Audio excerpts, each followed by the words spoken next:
Christmas edition of Unlocked with our favorite Brock Huard. Happy holidays, friend. Am I your favorite? Am I really your favorite? You are one of my favorites. I hate the fact that your allegiance, and look, I know it was growing up in the Pacific Northwest where your foundation was built, that you're a big Seahawks fan. I still, we'll start there real quick. We'll shift into the college football playoffs, and then we will get back into the NFL.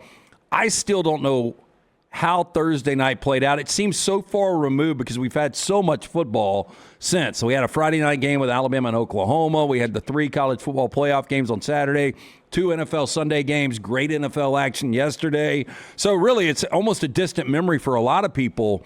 But you were there. You were at Lumen. I wanted to make it out there. It's just not an easy travel from Birmingham to Seattle. I'm glad I didn't make it out there the way that thing unfolded. But when you're sitting there and it's 30-14 and Sam Darnold throws another pick to Kobe Turner, there's 9:17 left at that point. The Rams go 3 and out and they punt it away, and they made a mistake on actually they should have kicked the ball out of bounds. You don't kick to that guy in that situation. But when it's 30-14, that game's over. There's no way they come back and win that game. Yeah, you want some true serum, Lance? I was up in the suite. Had you made it out, I would have probably gotten you a ticket in the radio station suite. But it was Chris Peterson and Big Brother Damon were hanging out with me and our big bosses from Bonneville and lots of other advertisers, and kind of a big deal, big game, right? Final home game for the Seahawks. They'll be in Carolina, in Santa Clara to end the year. And at that moment, true serum, that exact moment after that interception, I turned to Chris Peterson, who does a lot of consulting work with your Rams, and Sean McVay. He's a great resource and sounding board for that organization. And I turned to Chris and I said, well, playoffs are going to go through LA. And maybe the Seahawks will get one more shot. And to be honest, SoFi is not, the most difficult place to play. It's for many teams to go to LA and play in some warm weather through the playoffs would be welcome sight. I said, but the playoffs are going to go through LA. And then that punt return happened, and you could feel him go, uh-oh.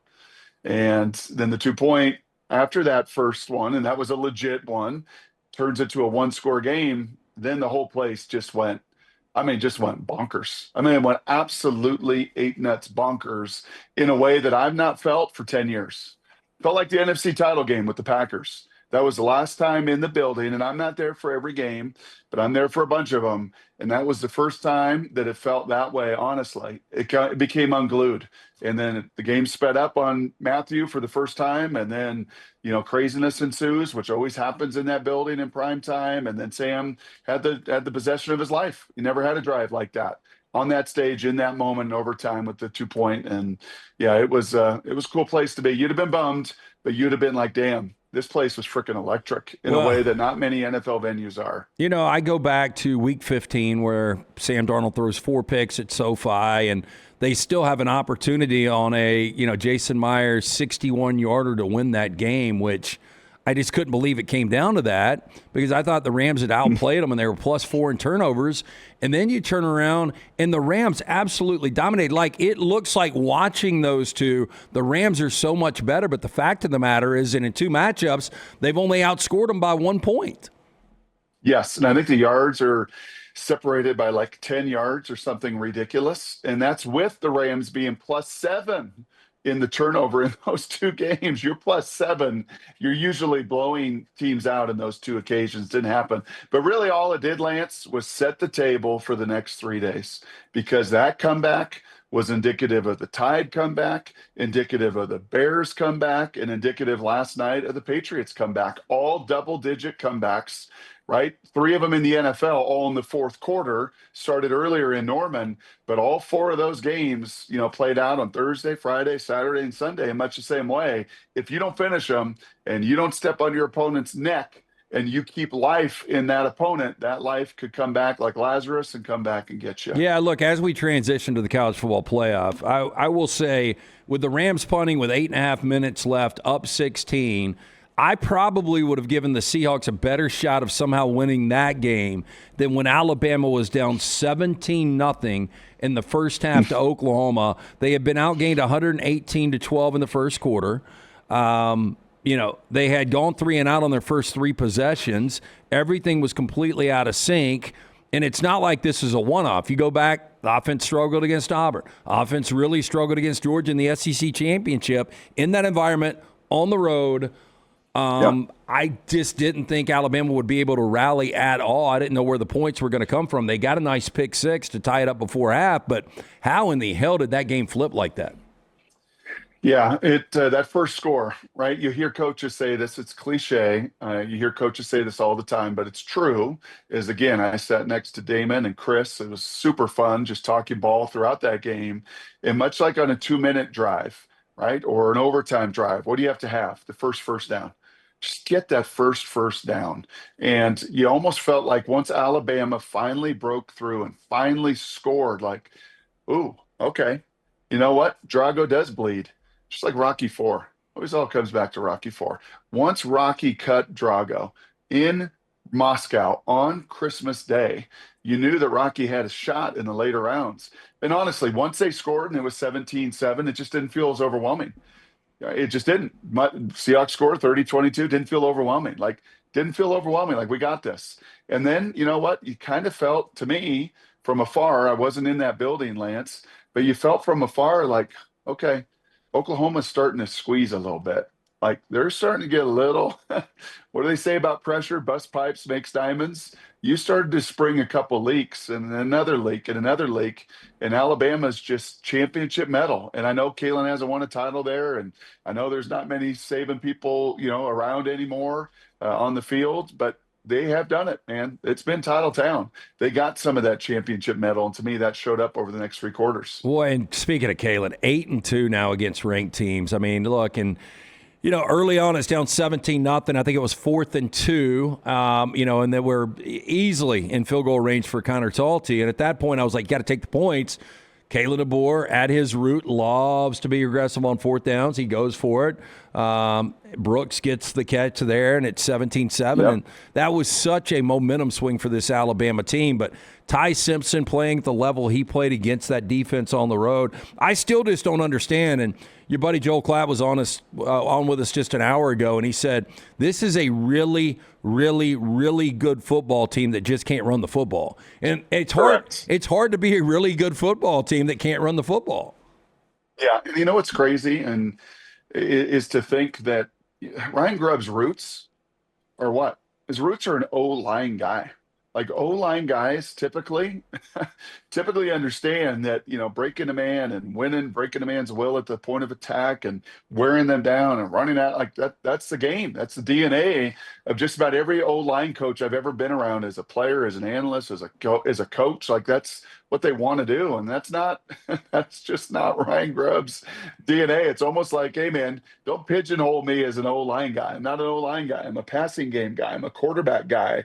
And I get the most out of my quarterbacks. And I get the most out of Ty Simpson, the most out of Penix, and the most out of Hayner, and the most out of everybody I've touched at that position because he does know the passing game. He does know tempo. He does know how to spread it out.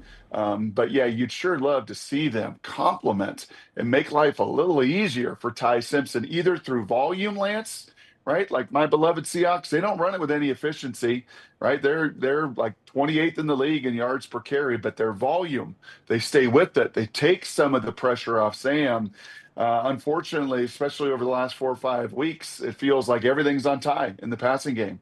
And if that's not going and that's not in rhythm, there's going to be some dry spots. That's typically not how you win championships. I also said this earlier to Klatt. I think one of the best, if not the best offseason hire was Mario Cristobal going out and getting Corey Heatherman, the defensive coordinator from Minnesota, and the impact he's had. And look, no disrespect to Luke Huard, your younger brother who's up for the Broyles Award. I think Heatherman probably wins this thing just with how dramatically different the Miami defense is from last year that just blew game after game to where they are right now. But for them to go on the road, and look, Marcel Reed was really bad, but you got to credit that Miami defense and the pressure they applied with the 7 sacks. But, I mean, to hold them to 3 points in 60 minutes in front of their home crowd is pretty amazing. Yeah, the wind certainly played a role in that. I think it was more pronounced in that first half, but you had, some of those Texas winds that can blow through. I had that guy in Minnesota the year before, that defensive coordinator, and I believe he was just a one and done in Minnesota, maybe two, but he comes out of the Schiano tree. And PJ Fleck there in Minnesota and Greg Schiano at Rutgers. And obviously, PJ was with Greg there. They have so much, they're just so interwoven and so interconnected in a lot of different ways in the way that they see ball and play ball. And you feel some of that like Schiano roots in this guy. And unlike, Schiano and Rutgers, they don't have four game records up front. And, Minnesota, he did a really good job and was really exotic, especially in third downs and when you got to known passing situations, but he was equally super sound. Like the roots of that Schiano system is like, we don't bust coverage. We don't make it easy. You could beat us, but you're going to earn it, right? And you're going to earn it the hard way.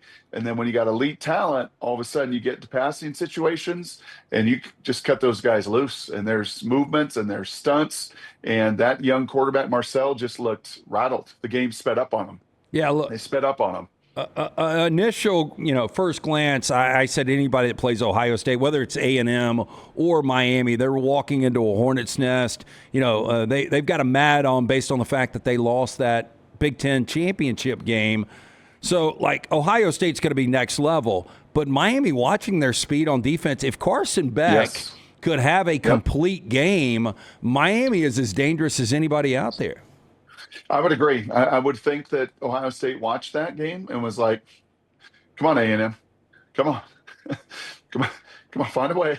Come on, man, catch that ball in the end zone, get to overtime, find a way to win it, exhaust yourselves, everything else." I think just matchup wise, to your point, I think they would have rather seen that a Colin Klein that's splitting duties as OC. I know we talked about that last week or 2 weeks ago, Lance, about these coaches and these programs that have others that have departed and the effect and the impact that has. Obviously, James Madison physically was not competition, but Oregon in that second half let off the gas. And there's Tosh Lapoy. He's splitting duties between Cal and Oregon. And I think Ohio State would have probably just matchup wise would have rather faced a young frenetic quarterback than they would a veteran that's got some scar tissue, a team in Miami that's got a little grit, a team in Miami that maybe has some parallels to the Buckeyes a year ago. Because remember, it was the Buckeyes that had lost to Michigan, had been counted out, they're done. And it was Miami that many thought were on the outside of this playoff looking in. And the ACC was going to be left out and shut out and screwed. And nope, they get in. And they're dangerous, man. When you got that D-line, you got that team speed, you got a home run hitting running back, you get to playoff football. Those are some dangerous elements for your opponent. And Ohio State knows this won't be no easy task. This is, just looking at the lines this week, thankfully, we don't have what we had last week. These are all going to be, I think, one-score games when the lines all settle in. And I think it'll be a one-score game between the Buckeyes and Hurricanes. Yeah, speaking of, the games we don't really want to talk about, my takeaway is Trinidad Chambliss is really, really good. And the other one, I talked about going into the Oregon JMU game. The thing that I thought Oregon really excelled at was defense. And they go out and they score touchdowns on their first 5 possessions against the Dukes, but they give up 194 yards in the fourth quarter. I know Dan Lanning wasn't happy about that. I think the best thing it did was probably swing the public opinion that Texas Tech will beat Oregon now. But, was that a problem in the second half for you? Oregon giving up all those yards? They still win the game by 17. I know a lot of people were pissed that had Oregon minus the 20.5, the way that game actually played out in the fourth quarter. But were you concerned at all with Oregon's defense? Not really. Because when the horses were going early, it was just, it was an onslaught. What was it, 30? What was this halftime score? 36 or 34-6. Something like that? 34-6. Yeah, 34-6. So you go into halftime, you're like, and you could just see it. Your eye test is like man amongst boys. Like this isn't a fair fight. I know Joel tweeted that afterwards, and this is no shot at JMU. Like these were the rules, these were the bylaws, these were the regulations the committee fell under. This was the way it fell with Virginia losing the ACC game. Like, okay, so this is what we got. So to me, you're disappointed if you're Dan Lanning, and if you're Tosh, you're pissed. Because that's your numbers, those are your stats, that's your team not finishing. But I think you were fighting a lot of human nature where it's like, all right, this game's over. We're getting ready for getting ready for round number two, and the hay's largely in the barn, and they played that way in the fourth. So, what is the most intriguing matchup before we shift to the NFL? And we've only got 2 weeks left in the season, but for you, when we look at these quarterfinals, I mean, Oregon and Texas Tech is virtually a pick. Alabama's catching 7 against the number 1 overall seed and Heisman Trophy winning quarterback in Fernando Mendoza. Ole Miss, Georgia, a rematch where Ole Miss led in the fourth quarter on the road in Athens. They're catching 7. And then Miami is a double-digit 10-point underdog to Ohio State, which a lot of people still feel Ohio State the most talented, maybe best team in the field. Is there anything on the surface you're like, this is the game to watch? Yeah, I mean, Bama and Indiana in the Rose Bowl is just phenomenal. I mean, the Rose Bowl is the granddaddy of them all. Did you say you're going to make your way out there? With all your winnings? Yeah. You going to meet me out there? Yeah. Well, all your winnings from the weekend. Probably not, but that's going to be a scene. It's going to be a lot of pale folks from the Midwest who've never been on a stage quite like that one. I mean, hey, can we pause real quick? Give me a 20. We'll go college basketball on you real quick.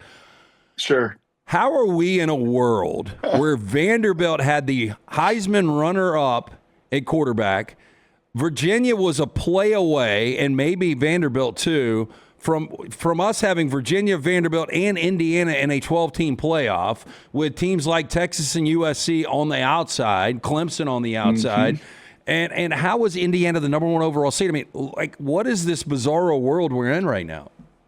Well, it's kind of like the NFL world too. I mean, honestly, as you kind of look between the two, I mean, how are the Denver Broncos 12-3? How is the New England Patriots 12-3? How are the Seahawks with Sam Darnold and moving on from DK 12-3? Like, man, this is the new world order that we're living in. There is great parity in college football. I hate a lot of where the game is. I hate a lot of, not the game, I hate where the off the field is. And Lance, if you'd have been a fly on the wall on the dinner that I had after the Thursday night game with some other coaches, you'd have just been even further in shock. Not that you don't already hear the stories of the off the field shenanigans, but it's a madhouse. It's ridiculous. It's crazy. So it does give places like Vanderbilt and Indiana with great coaches, great structure, great vision, great understanding of personnel and projecting and developing your personnel and acquiring it. It gives you a shot to do things that they're doing right now. So, that's the one for me. Indiana, Bama, Oregon, Texas Tech will be phenomenal. I mean, I think that'll be all of these 4 compared to what we just had are night and day, right? I mean, this is what we signed up for. This is like when we used to look at it and go, oh my gosh, BCS, we have 2, if we could only have 4, right? When we had 4 and we looked at it and go, oh my gosh, if we could only have 8, well, here we are. We got 8, 8 that I think could all make a case for winning the national title. Ole Miss maybe 8 on that list, to be honest with you, but they could all make a case for making a run and lifting the trophy. And this will be pretty cool this weekend. Who has the best defense of the remaining 8? Yeah, hard for me to look past Ohio State defensively in the body of work over the season. Now you get to do it in the Big Ten. And I've chatted with my little brother about this, and being a Big Ten D coordinator is a dream. Right? Because statistically, you get to play the Wisconsins and the Iowas and the Minnesotas and, Northwesterns, many offenses that are not very dynamic. So Ohio State this year, I think, got to feast off of a lot of really porous offenses in the Big Ten. Not everybody, but they got to feast off a bunch of really, really bad ones. Whereas I think, a Georgia and, I don't know about the offenses in the Big 12 with Texas Tech, but that team is loaded fast. Yeah, put me in a corner. I'll still take the personnel of Ohio State. Length, speed, dynamic, great coordinator that's put dudes in a lot of great spots, strong at every level of that defense. They'd probably still be the strongest of those 8 to me. Okay, as we shift to the NFL, I brought this, it was a question I threw out to the guys earlier today. What was the bigger disappointment this year, the Baltimore Ravens or the Texas Longhorns? Texas came in number 1. Arch Manning was your Heisman favorite. People were saying this is the year that Sark brings a national championship back to Austin. They missed the college football playoff. But the Ravens, if you would have told the Ravens that Patrick Mahomes is going to miss the postseason, it would seem like, okay, all we've got to do is beat Josh Allen and we're back. This is what gets us there. But the AFC is so out of whack. The Ravens blow their 5th double-digit lead this year, losing last night to the Patriots. And now when you look at the standings, you mentioned this Jacksonville team is red hot. Although they didn't look good yesterday, the Texans have won 7 straight. They're red hot. The Denver Broncos are 12-3. The New England Patriots 12-3. How did the AFC flip this quickly? Yeah, because of the QB situation, right? With Burrow missing the majority of the year, Lamar being in and out of the lineup, and again knocked out yesterday. Obviously, Mahomes with the season-ending injury. I think you got to, start there. That's the easiest.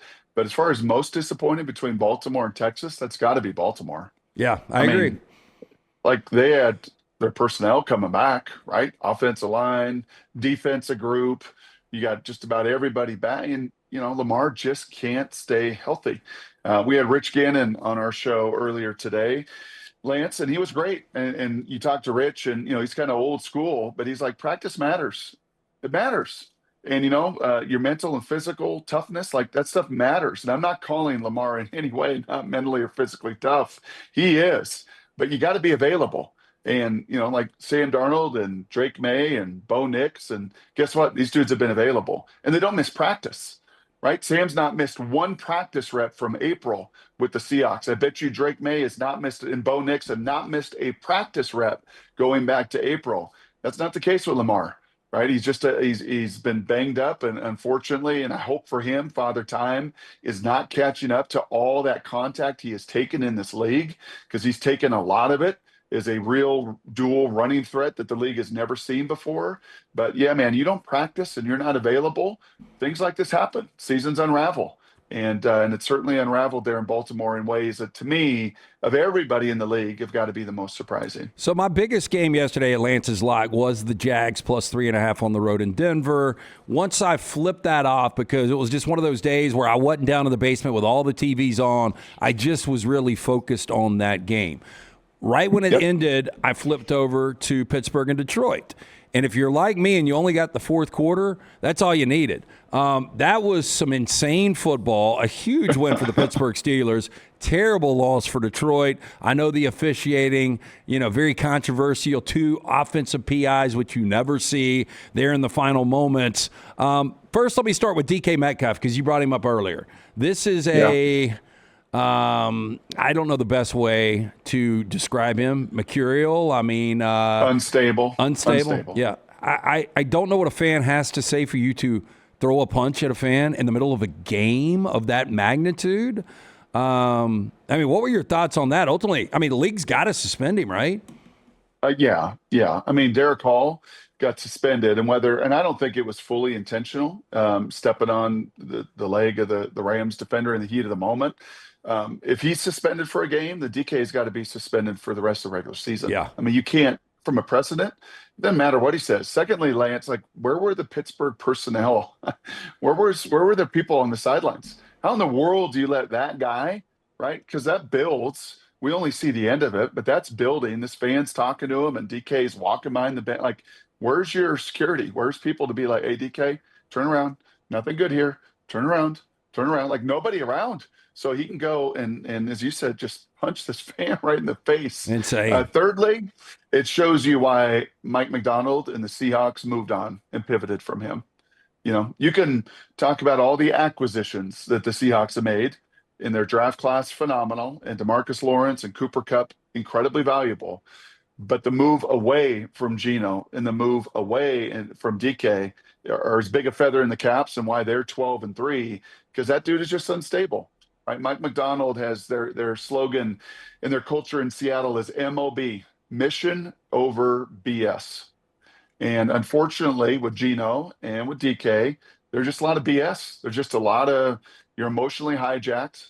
My wife, we've got one of our 3 children, Lance, I won't say which of the 3, sometimes is driven by her amygdala, the hormone or the gland in the brain that controls emotion, and she goes bonkers. And it's like, your amygdala, control your amygdala. Your amygdala's got taking you from 0 to 100.